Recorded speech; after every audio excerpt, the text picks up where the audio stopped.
Bună seara tuturor!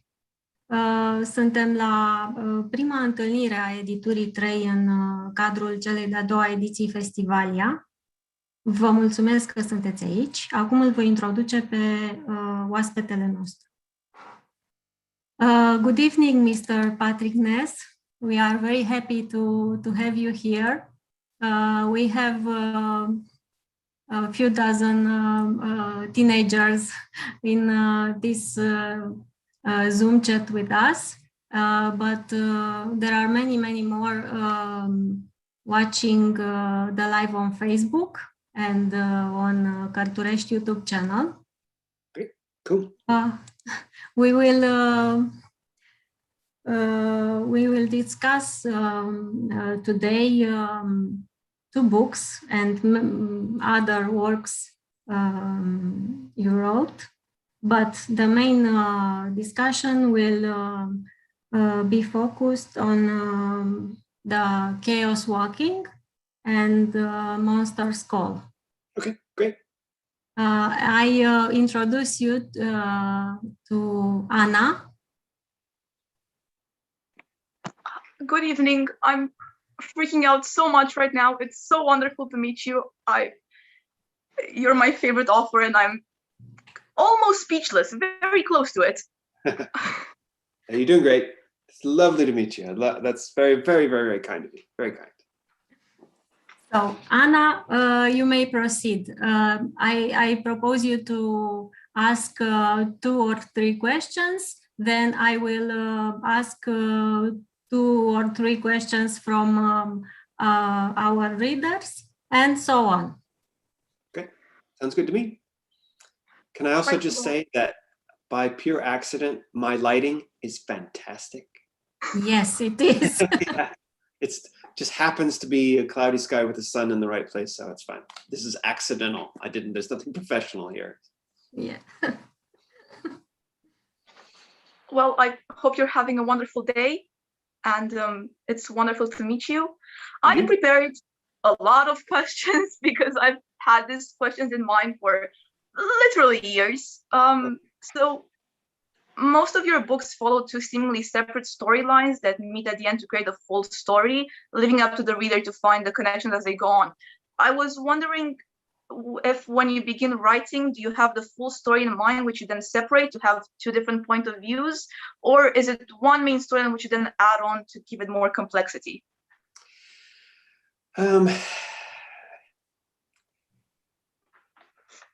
No, I consider the whole thing one main story, if you know what I mean. It might have 2 parts or 3 parts, but to me, it's kind of like a choir that sings, you know. So there's a part of the story that is this shape, and then there's a part of a story that's a slightly different shape. And my job is to try to make all of those come into harmony. Right. Do I need to pause for translation? No. No, don't Everybody think so. understand English. Well, yeah, way better than my Romanian.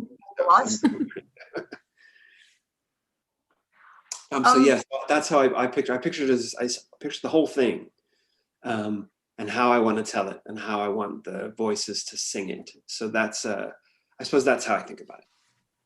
That's wonderful. My second question would be, you have a very specific style of writing, at least for me. If I read a paragraph, I know it's yours from the get-go. And I was wondering if this style formed by itself, or if you took some deliberate choices down the road to form it and make it the way it is now.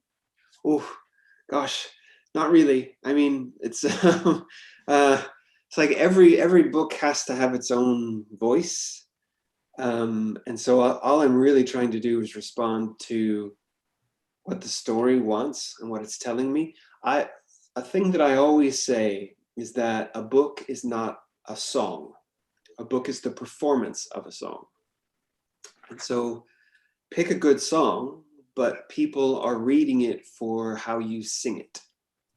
And so I sort of never consciously think I'm going to write in this style. I think, well, what does this story need? How is this song? How am I going to sing this song? And then I think just who you are comes out in your voice. You know, there's things that I would never notice, but I would just do them automatically. And so I guess I have a way of thinking about the world, just like you have a way of thinking about the world, just like anybody here has a way of thinking about the world. And if I can be honest about that and not try to pretend to be someone else, out will come my voice and my style, whatever that is. I couldn't tell you what it is because I don't know, but it makes sense to me, I suppose. Yeah. Thank you. That's amazing. This question comes from Roxana from Bucharest. You co-wrote the screenplay to the film. How hard was it for you to stay faithful to the story you wrote, but also build the screenplay for the film? Well, I mean, I have a couple thoughts on that. And the first was, whatever I do, the book remains. You know, the movie is not going to erase the book. And that's okay. So the book is mine. The book will always be mine. And so if I can embrace that, then I can have more freedom to what a movie needs. You know, it's what a film requires, because film is completely different than books. First of all, film is much shorter, you know, so a film is at most a long short story. So it's how do you take this very big novel and squish it into a long short story? And I suppose the things that you aim for are just try to keep the things in the book that are really important. It's my cat.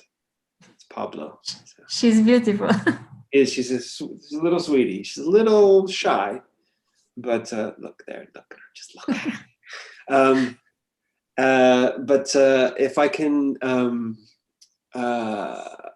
keep what's important in the book, but mostly the spirit and the characters and how they feel, if I can do that, then I feel like that's enough. You know, it's a creative challenge to try to tell this same story in a different way. And I find that exciting. I find that really interesting as a writer to learn new ways of telling a story. But I call it a remix. You know, I've got the book, and then the movie is a remix of the book. And great, you know, you can do all kinds of things in a remix. So that's my attitude. But honestly, it's kind of like, you know, I grew up in a very, very small town, very, very poor. Really, you know, nobody in my town or life did anything like write books. And so I'm still feel like if somebody wants to make a movie of one of my books, that's ridiculous. And so I'm just going to have a good time no matter what happens, because it's so much bigger than I ever dreamed. So I just try to be positive about it and see what I can learn. Great. Maria wants to know, have you imagined yourself living in a world where people would be able to read other people's thoughts? I think we already do. I think we already live in a world where we pretty much hear everyone else's thoughts. I mean, when I wrote the book, it was sort of the first golden age of social media.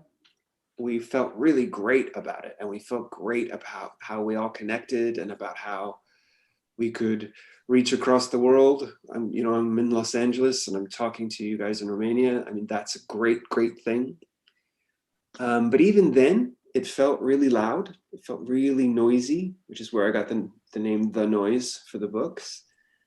And my question then was, well, what if we had no choice? What if we had to share and we're forced to listen?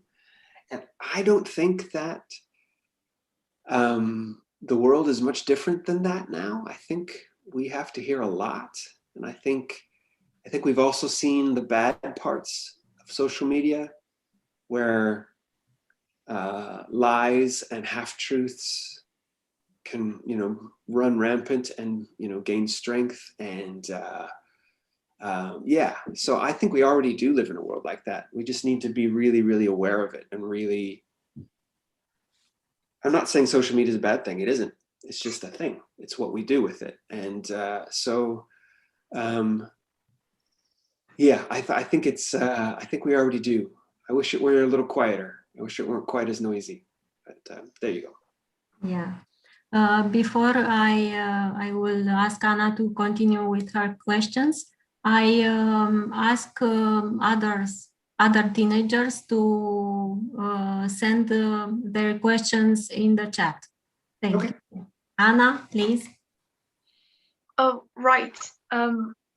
Still about kiosk walking and I've never been on specific.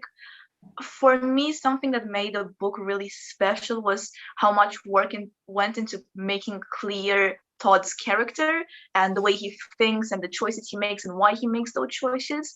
And I was curious about what the process was like of taking that part of the book and making it into a movie medium. Excuse me. I'm so sorry. I breathed in some dust or something. Well, for the writing of Todd, I don't know how it's been translated into Romanian, because it's been done in a variety of ways around the world. But in English, the way he speaks is, I tried to recreate that directly on the page. And so he doesn't know how to spell, and he doesn't have very good grammar.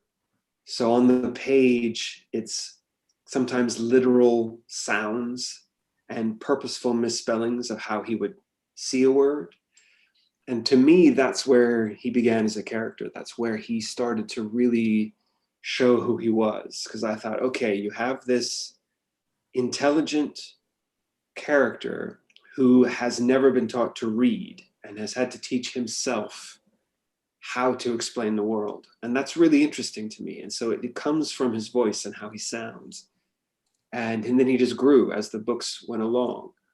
And to translate it into film is because it's so completely different. You're not seeing the words at all. It's more trying to capture that he's essentially a kind, decent person in a very, very difficult world. And so he's had to become tough, and I suppose that's kind of what I was after, is how he interacts with other people. How he makes his choices, how he explains his choices, how he wants the mayor's approval, and you can see why he does that, and you can see why he might overlook the mayor being kind of evil for a while. But then you see that when he meets Viola, his reaction is a kind one, and but he's also very upset by it because it's taken away his whole world. So I suppose it's just trying to remember constantly who he is, and in the movie that's how he speaks and the physical actions he takes, and hopefully you get an actor who understands that. And I think Tom does a really, really good job of telling you who. Hey, it's another man. Hey, Andy. No, teasing. I'm sure there are others.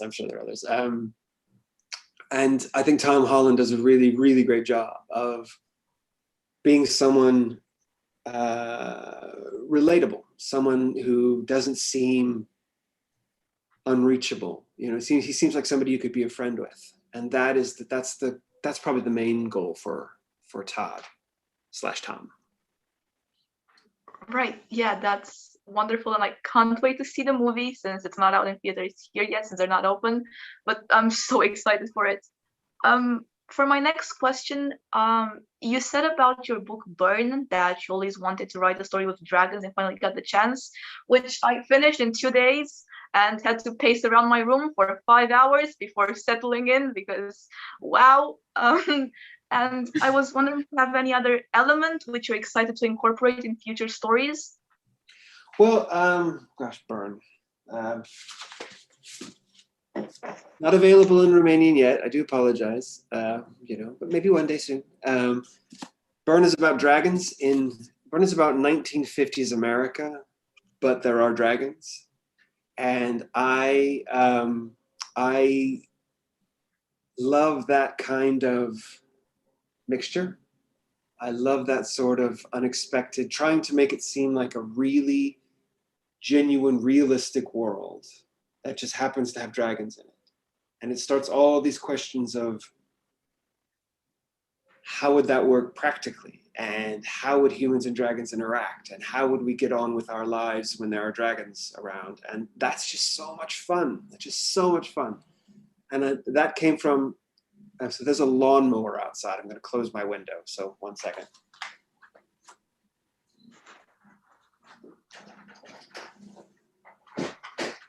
It's okay.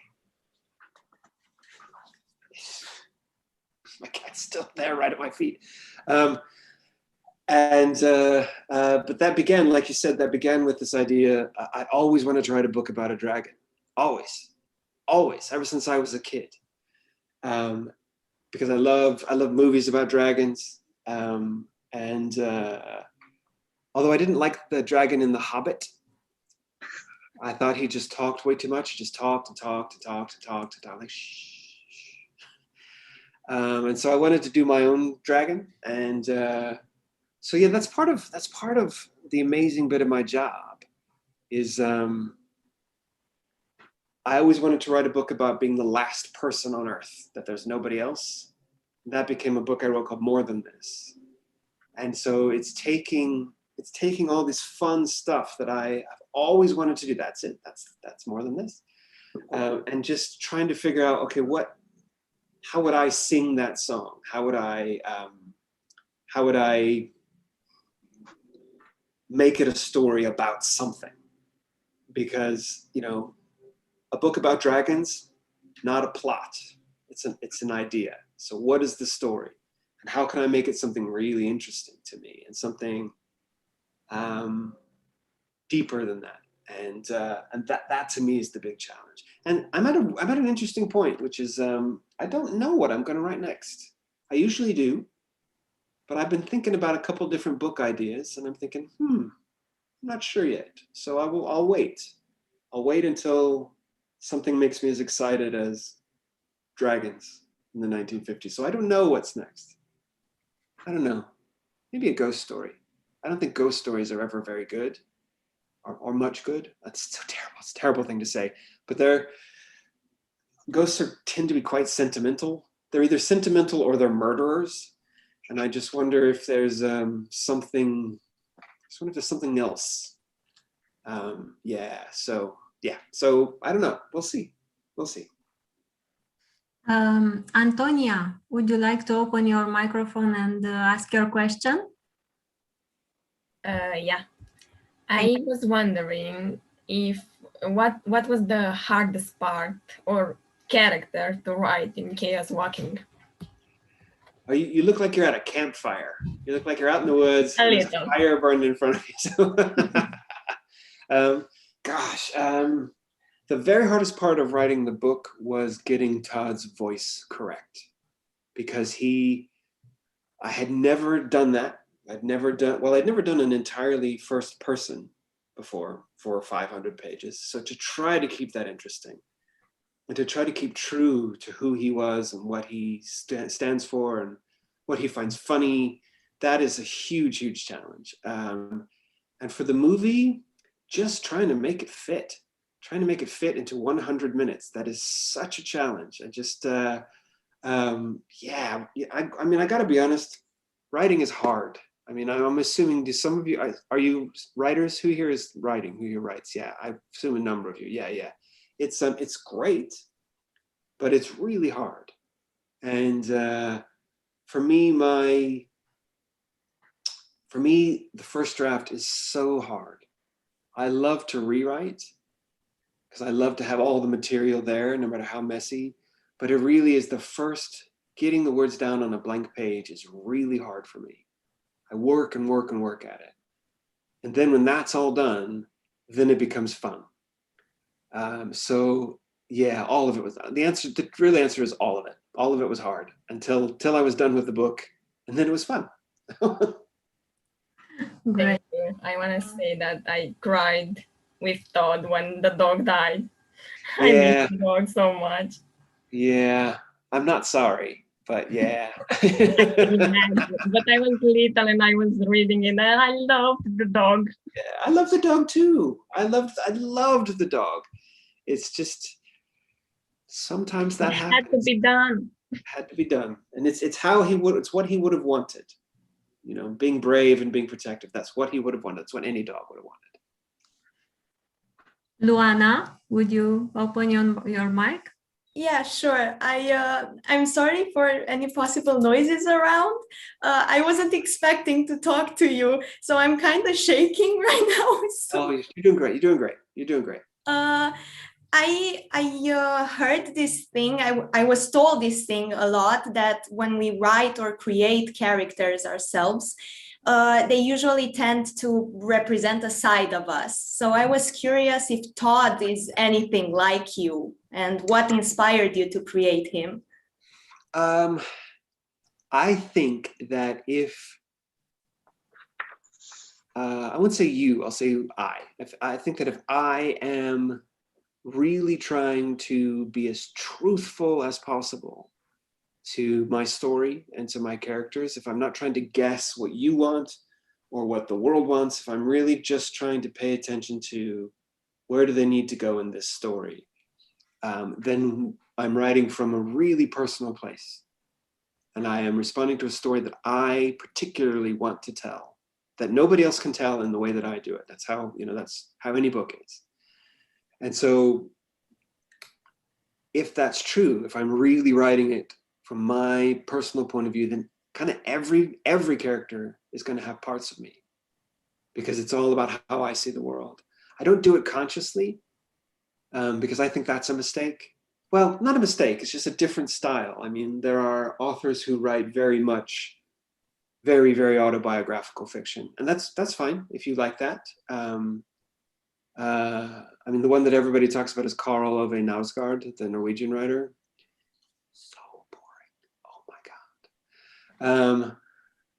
God. But that's not me, but I think I love all my characters. I love all of them, even the villains. I understand them. I get, joy from them, how they act. And I think if I can do that, then they are hopefully reflecting my point of view of the universe, of the world, of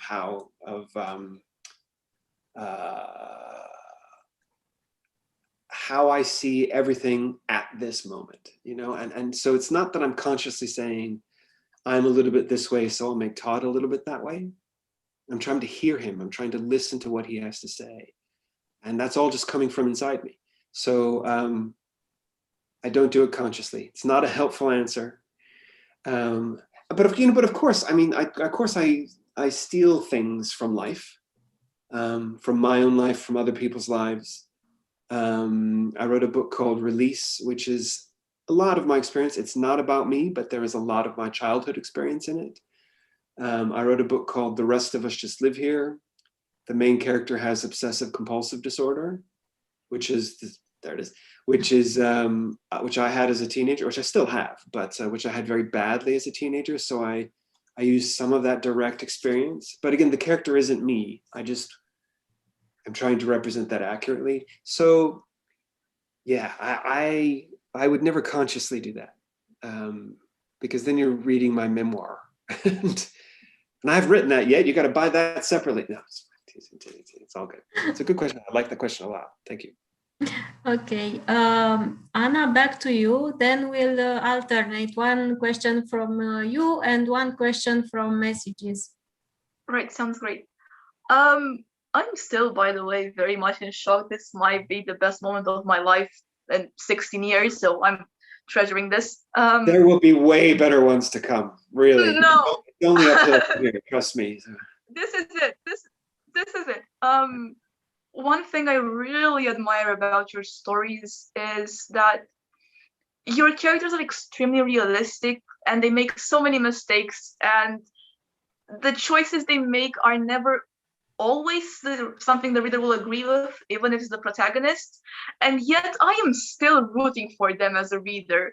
No matter what, I just hope they're fine. And that's fascinating to me. And I was wondering how that happens, to have a character who doesn't give the reader always what they want and still keeps the reader hooked to hope the best will come out for them. Well, I'm really very, very, very committed to the idea that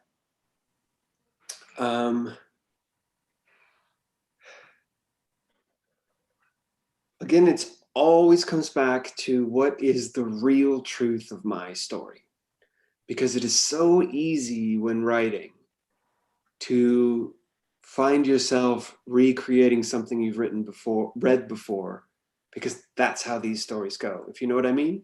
Where you think, okay, well, it's this kind of book, so therefore these things must happen. Well, why must they happen? They don't necessarily have to happen. And so for me, it's always, always, always, always asking the question, okay, what would he or she really do? Not what a YA plot expects them to do, but what would they really do? How would they really react? And that's where you get surprises. And that's where you get, hopefully, realism, or real emotional realism. Because I sometimes want to shake book characters and, think you wouldn't choose that. You wouldn't choose that. That's just the plot needs you to choose that. Do you know what I mean? And so I really I try to respect these people and the choices they'd make, even if it's maybe surprising to me, even if it's not according to my original plan. So I suppose it's just letting them be independent is how that all comes about. They sometimes do surprising things. And like in the Chaos Walking book, Todd's obsession is he's been told that in order to be a man, he has to use this knife to kill. That's what men do, men kill. And I really wanted to look at that question and think, how would a real person react to that? Because it's so easy. Death in a book is too easy. It's too easy. Violence is too easy.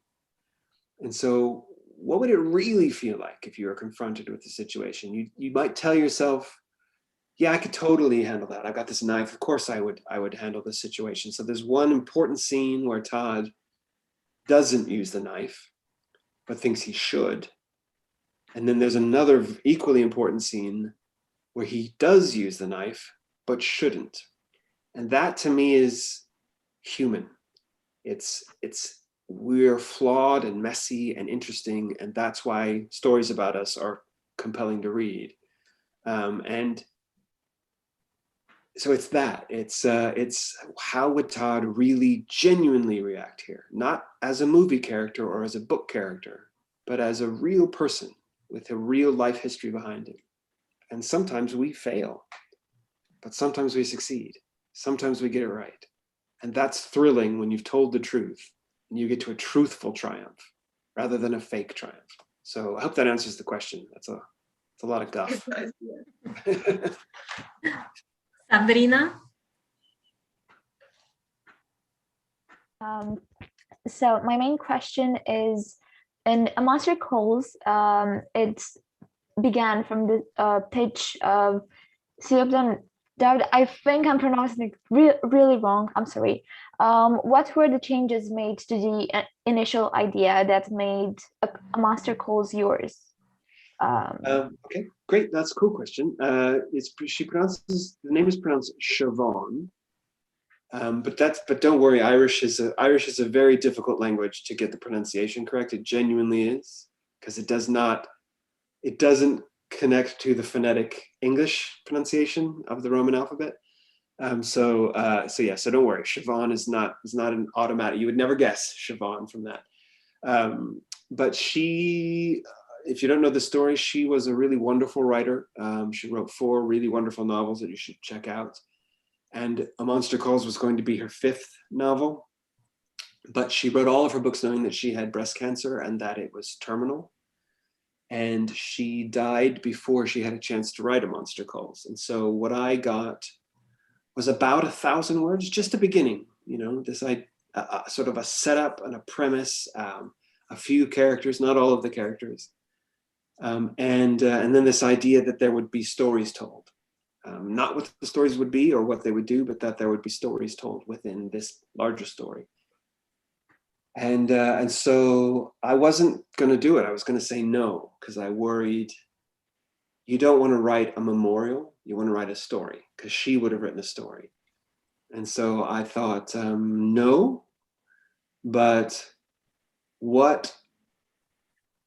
then I got an idea, and from her writing, and I got the idea, there's a scene in Monster Calls where Connor comes out of, I didn't know what it was at the time, but I thought maybe a dream, and he discovers he's completely destroyed his grandmother's sitting room without knowing it.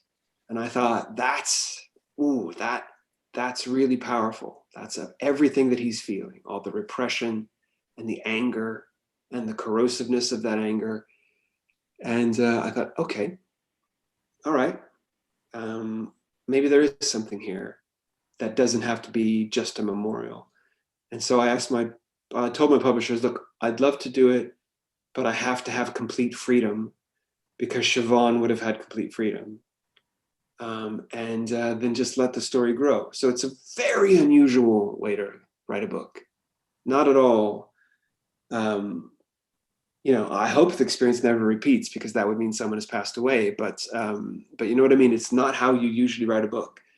But the idea was it was small that she had, but it was so potent that it went places, you know? So I invented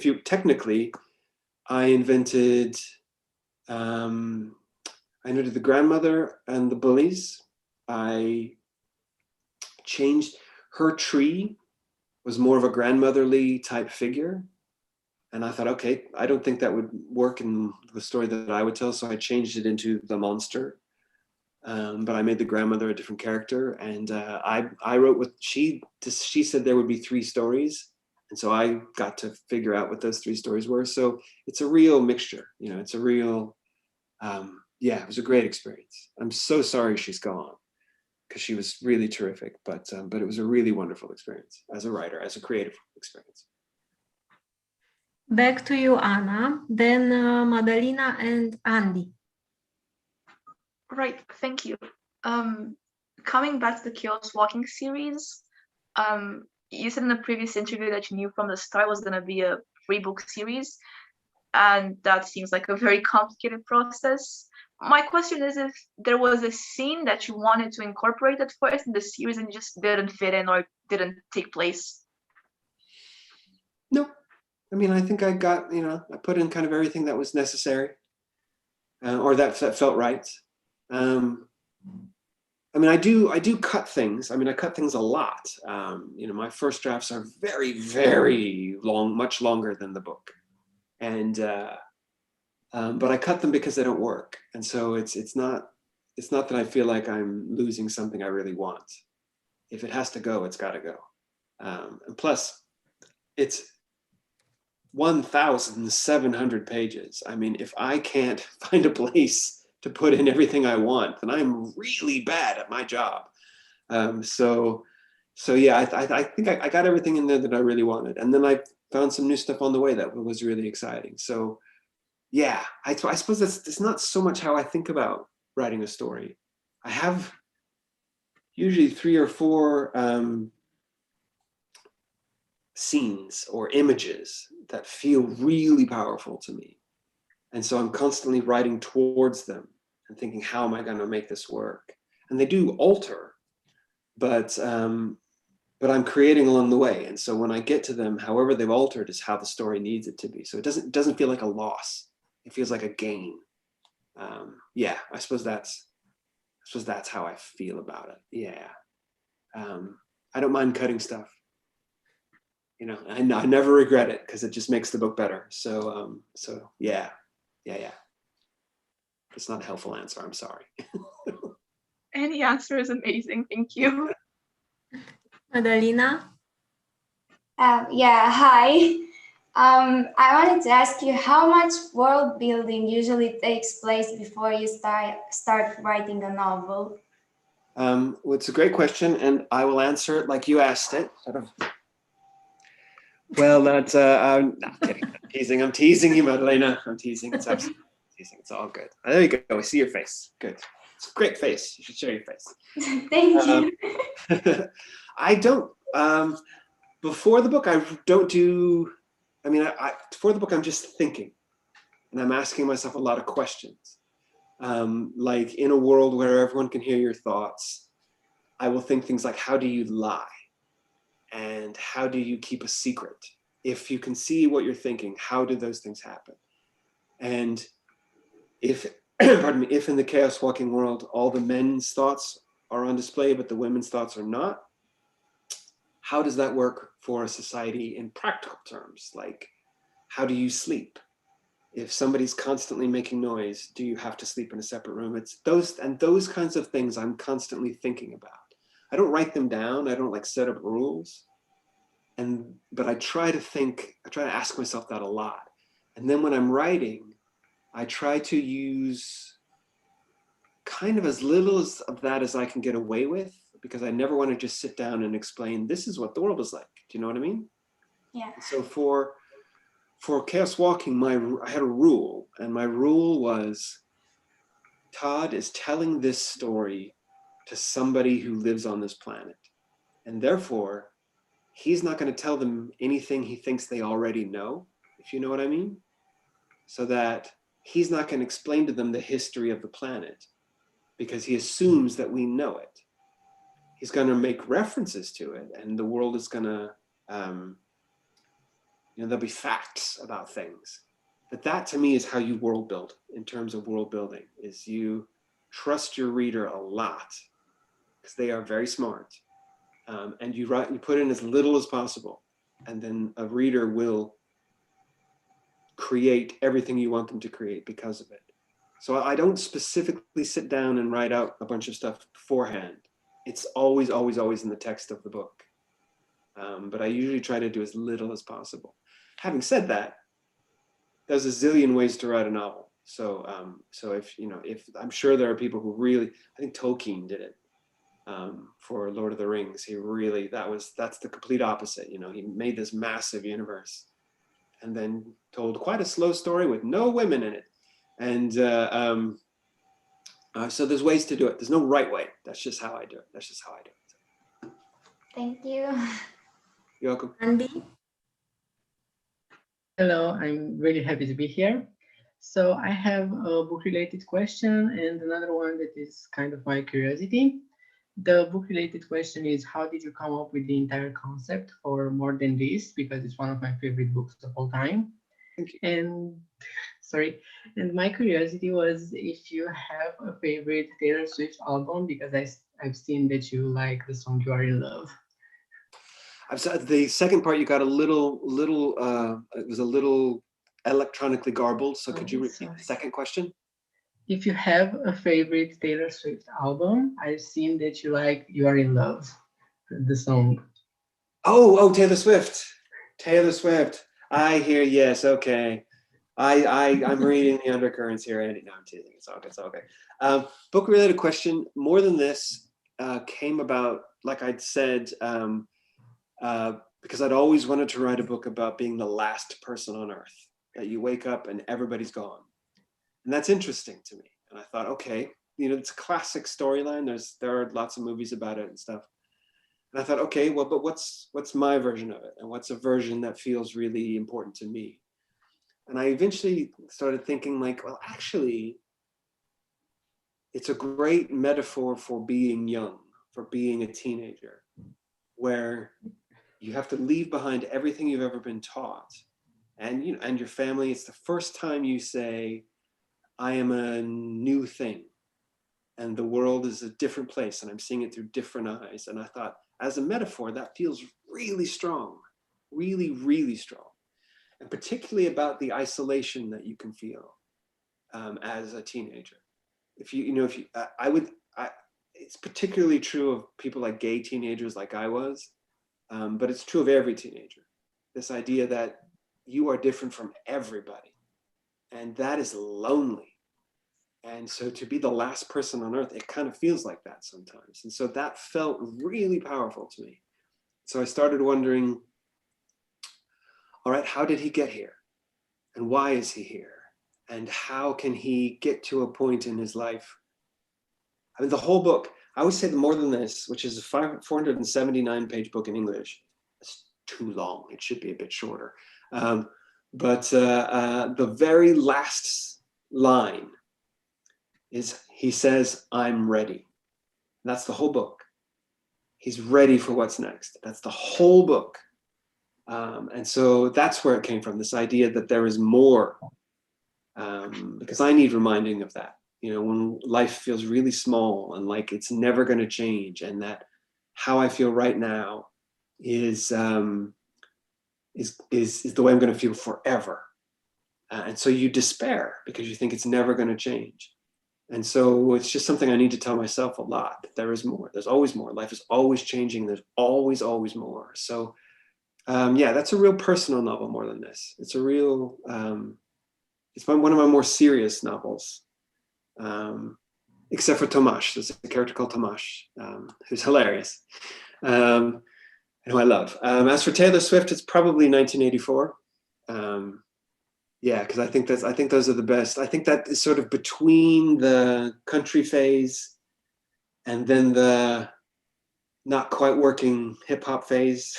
And I like folklore, but I really, really like 1984. I think the songs on that are really good. Although there's a song called Out of the Woods on 1984. Yes. So, no, I see some nodding. There is no way to sing Out of the Woods because there is no way to breathe in that song. When you get to the chorus, there is no spot to breathe. And I think Taylor Swift is trying to kill us. I think in that song, she's trying to suffocate all of us because you cannot sing Out of the Woods live or you will die. Thank you so much. Thank you, Anna. Yeah, you said as writing advice in previous interviews that your advice would be to write the book you'd want to read. And I was wondering what features you look for in a book when it comes to choosing what to read. It is so important to me to not be a snob, never dismiss something out of hand, if you know what I mean. Just to say, no, I don't read that. You know, not that I'm going to keep reading a genre that I don't normally care for, because Andy got in trouble from his mom, I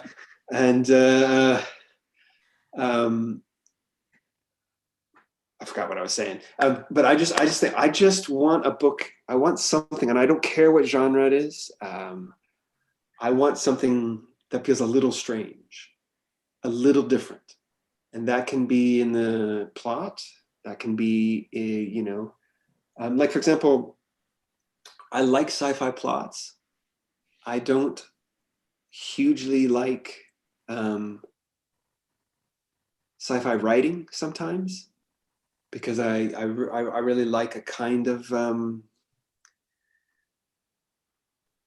sometimes, not always, definitely not always, sometimes in sci-fi the idea is more important than the prose and the storytelling, and I'm like, can't you have everything?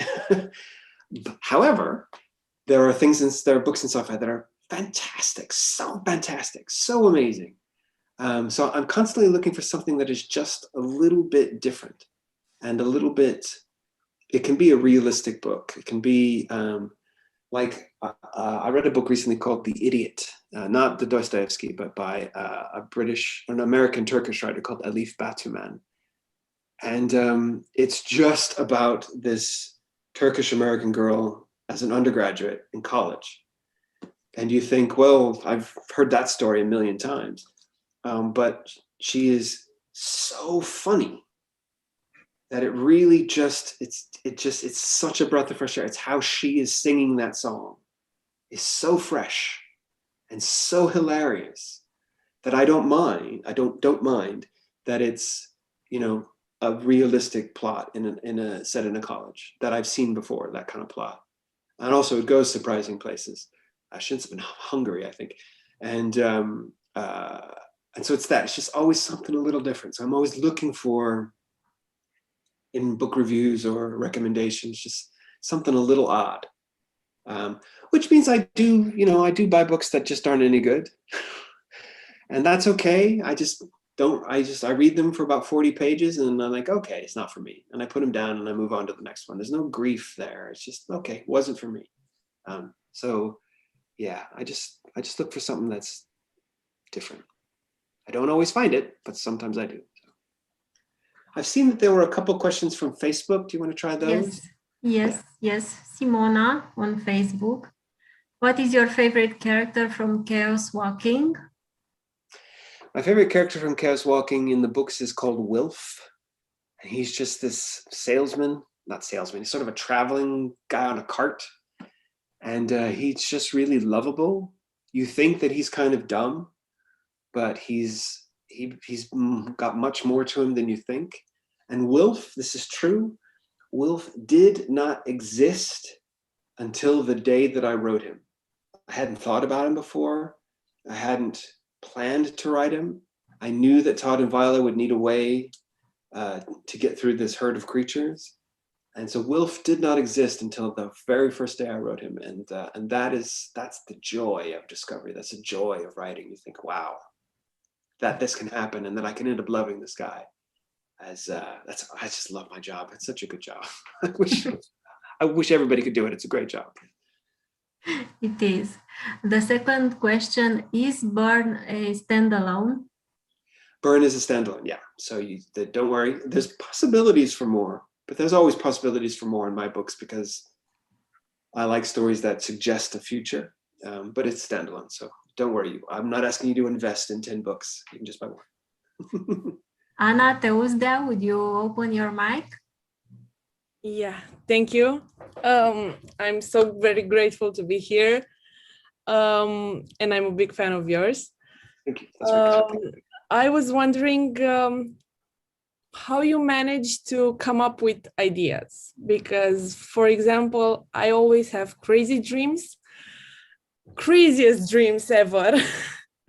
And I'm always trying to write stories, but also I'm afraid of failing. So I kind of have the idea in my mind, but don't actually pursue it for some reason. I'm scared of not being any good. How can I manage conquer my fear of failing?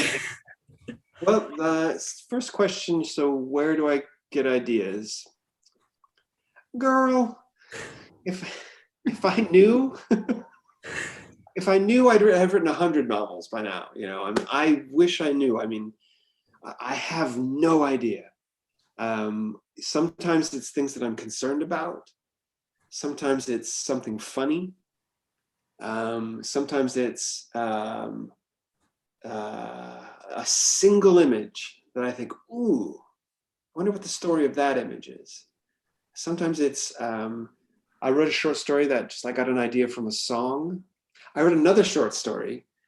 Do you remember when Finland won Eurovision and the winner was Lordi, the demon-like band? I wrote a story about that, not about Lordi, but about living in a world where everyone had you could look like a demon if you wanted to. I called it aspect. You could live in the aspect of a demon if you wanted to. So the inspiration was Lordi from Eurovision, which is ridiculous and hilarious, but you know, who cares? Because I really enjoyed writing the story. So I wish I knew. And as for your second question is, there is no other way to do it than to do it. There really, really is. I'm going to show you something that I put on Instagram a couple of days ago, which was, I don't know if you can see if you can see it.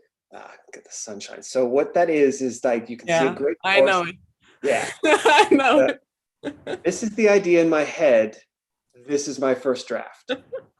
And so that's, just accept it. Accept it that your first draft is going to look like a little chubby donkey sitting on a beach. And at least he's cute. Yeah, but that's okay. My first drafts are unreadable, and I know that going in. Before I sit down to write a first draft, I think no one's going to read this, so I can just make mistakes. I can change my mind. That happens a lot because I don't figure out exactly what I want the story to be until I'm 90% done. And I go, that's what it was. And so then the second draft is going back and pretending I meant that all along. So there is no way to get around that except to write it down. And I protect my first drafts. So nobody needs to read your first draft.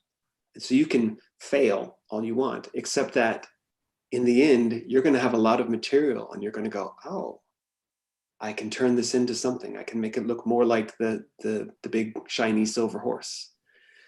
So yeah, just go for it. Nobody needs to see it until you're ready. But just know that every writer in the universe feels the same way about their first drafts. Okay. We're trying to ride a big shiny horse and we get a little chubby donkey. That's okay. Totally. I'm feeling better now. Good, yeah, but Thanks. Go for it. Thanks. Now another question from Facebook. If you could go on an adventure in any book, written or not by you, where? Well, I wouldn't go. I mean, my God, have you read my books? I mean, would you want to live in my books? They're terrifying places. I mean, gosh, boy, you know, I mean, the world of books is infinite, and there are so many that I'd love to visit. And you know, I could very happily live in a book where Matt Damon was entirely in love with me. That would be great. I would read that book. I would live in that world. Gosh, definitely none of my own. Because I've either lived them or they're hard. And I would. There's a series of books in England called Discworld by a writer called Terry Pratchett. Yeah. They're fantasy satirical, but they're more than that. They're really human. And I think they're very, very, very intelligent and very funny. And I think that could be really fun. And I just, you know, it sounds very serious, but I mean, I did not experience a lot of joy in my life growing up. You know, I have a very religious family. I love them, but I have a very religious family. I was a gay kid. We had very little money. We weren't a very laughy, happy kind of family. And so as an adult, I really fight for joy. And so if I can find a joyous place, then I would take that any day. I would choose that any day, a place where I could feel joy. And I do feel, even though my books are sad and sometimes difficult sometimes, I feel joy in the writing of them because I feel joy in the creation. I feel joy in the idea that, it sounds arrogant, but I feel joy in the idea that nobody has ever said this way. I'm the first person to do it this way because it's my voice. And that's the exciting thing about writing, where you realize, I can do this because I've got something to say, and the way I see the world is specific to me. So yeah, I'd look for a place filled with joy. And I think the Discworld is filled with joy. Not Narnia. I think Narnia is miserable as shit. But Discworld, I would say that's a good place. That's a good place full of joy is where I would start. Thank you. Anna, back to you. Right, thank you. The Crane Wife is one of my favorite books of all time, and it just made me feel so safe reading it, and I finished it in one night. And I was wondering how the idea for writing the story of the Crane Wife that way came to be, since there are more interpretations. Yeah, that's very, very kind. Crane Wife is a slightly obscure novel of mine. It's one of my adult books, which weirdly makes it sound like porn. It's not porn. It's just a slightly older age group. But there is a folktale, a Japanese folktale called The Crane Wife, and it's about a man who finds an injured crane on his doorstep, and with an arrow in its wing, and he takes the arrow from the crane and it flies away, and then a woman enters his life, and she can weave fabric. In the original story, it's usually sails, but she can weave, and so he becomes rich, and his greed makes her weave more and more and more and more. Pardon me. But she says, you can never watch me weave. That's the rule. But his greed, one day, he wants her to go even faster, so he breaks in and he sees, of course, that it's the crane, and she's weaving it from her feathers. But because when he sees her doing it, it breaks the spell and she flies away. Very sad. And it's just a lesson about greed. Now, I was a child in Hawaii, and my kindergarten teacher, my first year teacher when I was 4 or 5 years old, was Mrs. Nishimoto, who I adored, who I loved her. And she was Japanese American, and she told us this story. And so it's always in my head. And then many years later, there's a band that I like called the Decemberists. And they have an album called The Crane Wife, and they have a 3-song suite called The Crane Wife. And it tells the story again. And I thought, that is kind of why I write, you know, it's looking at, there's no such thing as a new story. You know, it's always about how we are telling an older story and what it means to us right now. And I loved this idea that I had heard this story as a child, then I heard it again as an adult in a completely different way. And I started thinking, I feel like there's something here for me.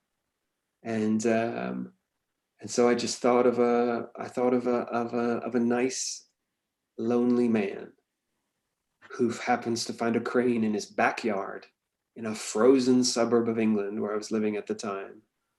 And so how does this folktale interact with modern real life? And where does it go? And what does it mean? And it went very surprising places. I didn't expect it to go to those places. But it felt like a little gift to that very first story that I heard. And it felt really sweet, not in a candy kind of way, but in a gentle, loving, tender kind of way, which is really hard to write. It's certainly really hard to write well. So it felt really scary and really challenging. How do you do tenderness and love in a way that isn't unreadable and terrible? So I don't know. I really love The Crane Wife. I'm really proud of it, and I love it when people read it, because hardly anybody does. but you know, I'm really proud of it, and yeah, I love everybody in that book, and I want them to be happy. Thank you. Ciobanu Ana Maria. Yes, I was wondering while reading some books, were there any characters that were inspired by people in your life, either be it accidentally or intentionally? Never intentionally, because people will sue. They will take you to court. So you got to be careful. But it's never a whole person anyway. It's just like little bits, little pieces here and there.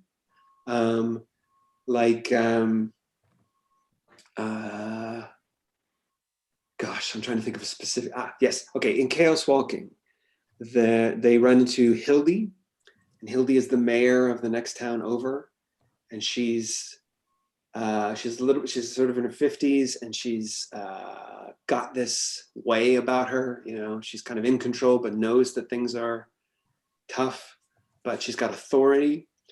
And my family come from Norway, and my great aunt, who immigrated from Norway to the United States, was called Ingeborg. And she was one of my favorite people in the world. And she essentially is Hildy. Things are changed, you know, but everything I want, it's more like the feeling, because I loved Ingeborg so much. Such a great human, just a great person. It isn't that I'm specifically replicating Ingeborg. It's that I want you to love Hildy the way that I love Ingeborg, if you see what I mean. And so it's that kind of stuff that I do. yeah, so that's a very, very clear example for me. And then there are times, there are other cases like where I'll take something that really annoys me about somebody and I'll put it in a book. And yeah,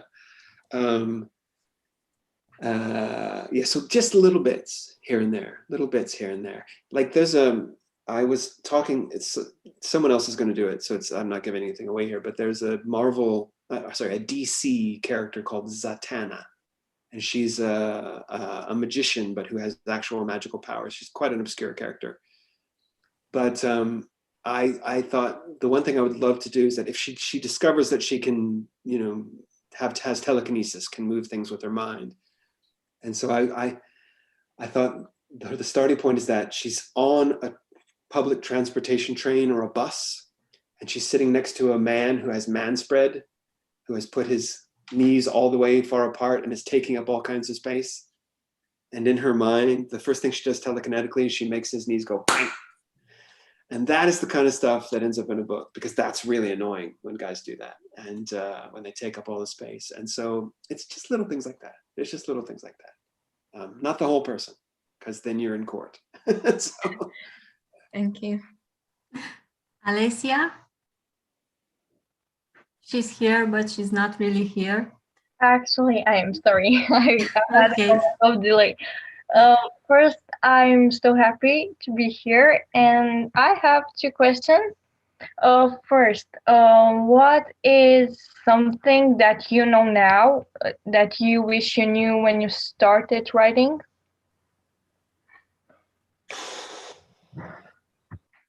Well, I don't regret anything. I wish, I'm glad that I didn't know things.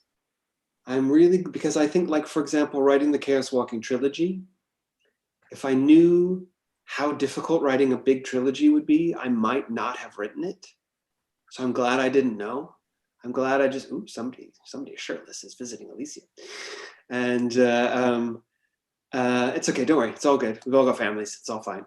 And so I'm kind of glad that I didn't know. I'm glad that I didn't know how much work it was, because I just jumped. I'm like, great, let's do it. Yeah.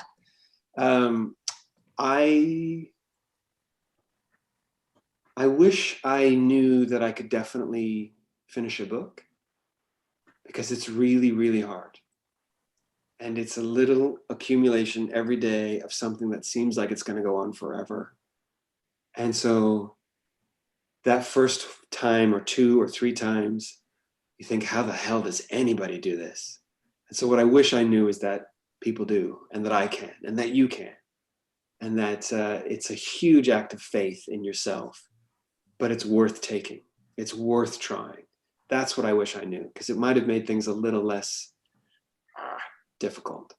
So And also, what are your thoughts on afterlife? Do you believe in it, or what do you think will happen? The hell does that have to do with your first question? I know. I was raised in an extremely religious family, of the scary American kind, who believed the end of the world was seconds away. And so I got away from that for a very, very, very long time and didn't believe anything. And now I just say that I don't know. And it's the only honest answer, because I don't think anybody knows. I think faith is fascinating, because it's the belief. It's the belief that does the work. It's not that if there is something bigger, it's that you believe in it that does the work, which is interesting. But I do very much believe that what we have is right now. We have today. We have May the 11th. That's what we have. And so what am I doing today that makes me happy? What am I doing today that makes someone else? Thank you very much. I don't know. I thought you are a fantasy writer, okay? And I thought you might have, I don't know, another thoughts on it. Oh, that's okay. I'm just saying it's okay. It's okay not to know. it's okay not to know, because we're never going to know. And so it's like, how do you live your life without knowing? Aren't you scared? Always. But you live life anyway. You live life anyway. That's true. Yeah, I mean, you live life anyway. I mean, my life philosophy is kind of do your best and try not to be a dick. And that is kind of how I try to, I try to be. Heaven is here right now. It's the people that you love and the people that you trust. I mean, unfortunately, hell is also here right now, and it's usually other people as well. But to be afraid, I can't imagine any kind of merciful God who would ask us to live our lives in fear. I lived in fear more than long enough to know that that is not any way towards salvation or divinity or peace or perfection. I can't imagine any kind of creator who would ask us to be terrified. That makes no sense to me. None. None. So the people who are telling you to be afraid, it's because they're afraid. And that's it. So I don't know what I believe, but I know that I don't believe that. So yeah, that got weird all of a sudden, but there you go. Thank you very much. Yunia, please ask your questions. Yes, hi. I'm very grateful to be here tonight. And I have 2 questions. The first one... Everybody has 2 questions. Yes. I have more, but there's no time. The first one is about the ending of the Chaos Walking series, which I really, really liked. Do you come up with the ending before starting writing the first draft, or do you figure it out as you go? I knew the ending before I started. I don't always know, but I usually know the last line because that's the most important line in the book. It's how you leave your reader. So I knew that it was going to end that way. Yeah. I did change a little bit. I changed the circumstances of it as I was writing, but I did know that it was going to end that way. And if you've read Chaos Walking and you have gotten all the way to the end of book 3 and you've thought, what the fuck is this? Then all I would say is that I wrote 1 short story for each book. Yeah, and they're free. You can find them online. They're free on Kindle, I think, for example. And the story I wrote for Monsters of Men takes place after the end of Monsters of Men. That's all I'm going to say. That's all I'm going to say. But there is a little bit more if you want to read it. So yeah. I've read the short stories too. They're good. Yeah. Oh, they're fun. They're fun. Yes, they're fun. And the second question is, when you get an idea, do you think about the fact that maybe it was written before and you find a new idea, or do you go with it because you're telling it from your point of view and you have your own voice? Every idea has been written before. Pretty much every single one. And we are all just finding variations on it and finding our own expressions of it. So I'm not going to copy somebody's plot because that doesn't interest me. But I'm going to be, the phrase in English that we use all the time is compare and despair. That no matter what story you write, you're going to find someone who seems to have written it before and you're going to despair about that. But I really, really believe that your version is going to be special to you. It really is. I mean, like, how many vampire books are there? There are so many, and many of them are terrible, but not all. Twilight is terrible, but many others, but there are good ones. But do you know what I mean? It's not like vampires have been done before, and so I won't write vampires, if you see what I mean. I mean, obviously, I'm not going to copy the plot of another book, because that's plagiarism, obviously. But I think if you are a storyteller, you're going to be responding to an idea for a reason. You're thinking, ooh, why is this hanging around my head? And, Chaos Walking wasn't the first story about hearing people's thoughts. And I know that, and that's not a problem. But that's why I always wait with an idea, because one idea is not enough for a book. It's just not. And so I wait, and I think, does this idea inspire other ideas, little ideas, small things that stick to it? And is there something else big that's going to stick to it? So it's if you got one idea, you're not going to get to the end of a book. And so by the time you get to the end, you're going to have a combination of so many ideas that it is going to be your version, your combination. So I don't worry about it too much. I mean, of course you can plagiarize. Don't. but I worry about that less, just because it happens to every writer. Compare and despair is very, very real. Write anyway. That is, I think we're getting right to the end of time, I think. But if I leave you with anything, and I hope this phrase works in Romanian, but the thing that I always say is that real writers don't write. They write anyway. I didn't think that anybody would read a book of mine. I wrote one anyway. I didn't think that anybody would ever film a screenplay. I genuinely thought nobody would ever film a screenplay of mine. I'm from a tiny town. I wrote one anyway. So write anyway. If your brain, like Anna, the first Anna was saying, tells you you're a failure, write anyway. If you're worried that other people have done this idea, write it anyway. Because you're going to get something good in the end. You're going to tell yourself something really great about yourself, that you can do this. But real writers don't write. They write anyway. They write in spite. They write in defiance. They say, I mean, I said this and did an event earlier in the week, and to me, the main motivation, not the main motivation, but a very helpful motivation, is someone telling me I can't do something. You can't write like that. I mean, I said the thing I said in the event was I was in an event with an author who remains the worst human being I've ever met. And this author said to me at the event, you can't write bestsellers and be literary, Patrick. And my response was, watch me. And that to me is what writers need. So watch me. Someone tells you can't, watch me. So I think anybody here can do that. I think everybody here can do that. So worry less. Well, who the hell has ever worried less when someone has told them to worry less? That has never worked ever. So worry all you like, write anyway. Thank you. Thank you. George Madalina. Hi, I just wanted to say it's really nice to meet you, and I'm so glad you gave us your time.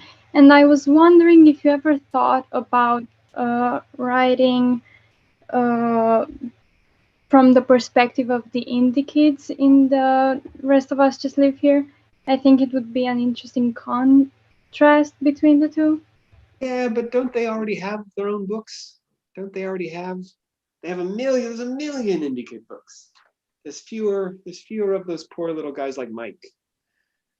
So I love the indie kids. This isn't making fun of the indie kids. I think they have a really tough time of it. The Chosen Ones, if you haven't read the book, it's about the Chosen Ones. And but I kind of like that for once, their story isn't the important story.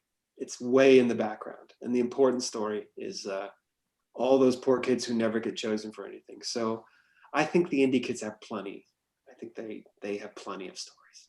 I think they're fine. They're fine. Diana.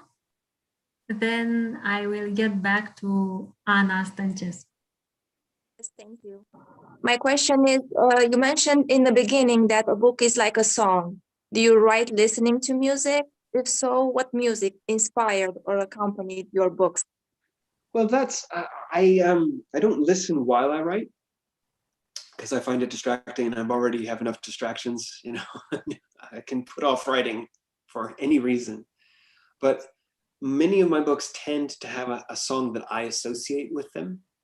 And it's like when I was talking about my Aunt Ingeborg, it's not that I want to recreate the song, it's that the song makes me feel in a way that I want you to feel when you read the book, if that makes sense.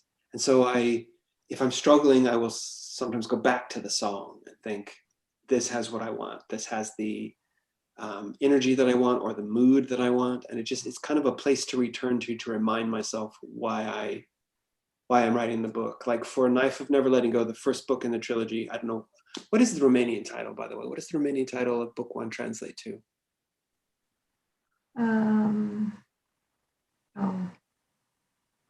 It is translated mainly word by word. It's not a rethink of the title, it's just the words in Romanian. Okay. Right away. It's okay, I'm just curious. Because it's a difficult title to translate, and I know that, and I'm sorry. But like for that book, there's a song, you know the band Muse? Yeah, they were good for a while, then they got ridiculous, but they were good for a while. And they have a song with the ridiculous title, Map of the Problematique, which is a terrible title. But the song moves, and it moves in a really emotional way. It's fast. And then halfway through, it gets faster. And so that feeling is what I wanted to communicate in the book, that kind of kinetic movement. And so it just reminded me, when I needed to refresher, I would go back and listen to the song. So yeah, that's kind of how it works for me. Thank you. The title is Vocea Pumnalului, which means the voice of the dagger. That's great. That'll do fine. I mean, that's similar. In French, it's la voix du couteau, so it's the voice of the knife. So I'm very happy. I don't mind it changing. I was just curious. I love, because I know that English is such a mess as a language. That English is wonderful. Our language is a bit unflexible. Which is, again, no judging, but I once read this thing that of all the languages in the world, English has by far the biggest vocabulary. There are something like 700,000 English words. The next is German with 400,000, which is substantially less. And that's only because German is compound words. They put their nouns together to make bigger words. But the reason for that is because English steals. English is a thief. English will take other languages and say, well, you're English now. You know, there are so many words in English that are just Hindi words or French words or, you know, Native American words. We just go, okay, it's English now. And so it's just huge, which makes it fun to write in, but it's a mess. It's a mess. And it's so hard to get right. And it makes it very difficult to translate. And so I do apologize. And I thank you for your efforts. I'm so sorry. No problem. Anna, I want to let you know that we are at the last 3 questions because it's been a while since we started, and I guess you have a full schedule. Yeah, all good. All good. Good long event. Anna, please. Thank you. For my last question, I wanted to ask, which of your books do you think teenage you would have loved the most? And since I'm here, I also wanted to say directly thank you for the representation, because it means so much. Oh, you're very welcome. And that's one of the main reasons I write, is because I didn't see myself in books and I wanted to. And I always say that if you don't see yourself in a book, that is the book's fault. It's not your fault. It's the book's fault. So maybe you need to write the book that you see yourself in. So the book that I don't know, the book that teenage me probably would have liked the most is my book Release. Oh, Kitty. As the book Release, because it's got loads of sex in it. And I'm sorry, when you're 17, that's all you think about. But it's quite sweet, it's quite tender, and it's about love and about, you know, finding the right person. And but it's also about not being ashamed. And particularly for a gay or a queer teen, shame is a killer. And so a book that told me I didn't have to be ashamed, or that people could live a life without shame, would have been very nice. Yeah, so I'd say release. Okay, Antonia. I think my question was answered earlier. I was wondering what's your favorite story from childhood, but you spoke about it. Ooh, I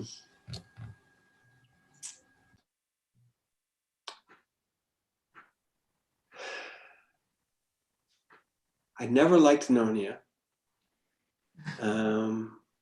Weirdly, I liked Little House on the Prairie. Do you have Little House on the Prairie in Romania?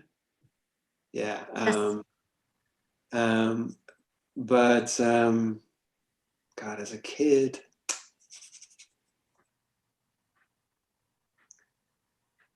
I read a lot of Stephen King because it was before the great big YA explosion. I love Stephen King. Yeah, so I'd have to say Stephen King just because he's so important to so many teenagers still, you know. So I'd have to say Stephen King, I think. So what's your favorite story then? Stephen King? Yeah. I think Pet Sematary is the scariest and the nastiest. I think that's a real scary one. And I also imagine like being in The Talisman, which is about a kid. So when I was a kid, probably The Talisman. Yeah, it's not a great novel, but as a kid, it was lots of fun. So. Anna, there was that last question. Yeah, I kind of wanted to ask you about the movie version of Chaos Walking and if you're happy with who's playing Todd Viola and the mayor. Oh yeah, very happy. I mean, and I don't, you know, there's lots of questions about, you know, their age, because they're older than the characters in the book, but that's just one of the compromises you have to make with Hollywood, that in order to make a movie on that kind of budget, you have to have stars who will attract people. But that's okay. I'm really okay with that. I mean, Jennifer Lawrence is a lot older than Katniss, you know, for example, and it's fine. You just make it work. And I think Tom and Daisy are very approachable. You know, they are movie stars and they're beautiful, but they're also approachable. And I think they're both funny.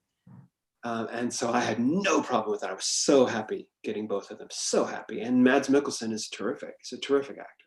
So what a great both Marvel and Star Wars combined. So yeah, exactly. I'm happy. I keep doing that. People in the movies are always in Star Wars and Marvel. So I'm really fine with that. So I was very happy. Yeah, I have no complaints, none. And how could I? I mean, it's ridiculous. Again, I keep laughing because all I wanted was to write a book, and then these ridiculous things keep happening. I don't deserve it. I just try to be nice about everything. You really deserve it. So thank you so much for answering. And very, it's lovely to see you guys. This has been so enjoyable.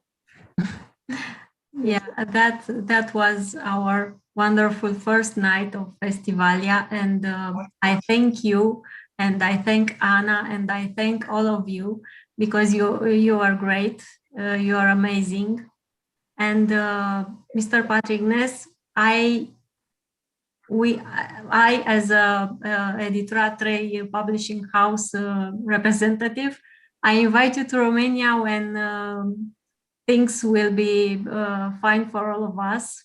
Yeah, I would love to. I mean, genuinely, I would love to. I've been to Sofia in Bulgaria. I've been to Ljubljana in Slovenia. I would love to come to Bucharest. I'd love to see it. I'd love to see you guys in person. And thank you very much, Virginia, as my publisher, and to Anna, who calls herself J. Von Raum for some reason. Thank you to Anna. And also to Teodoro, who is translating. So I hope I wasn't too nightmarish. Yeah.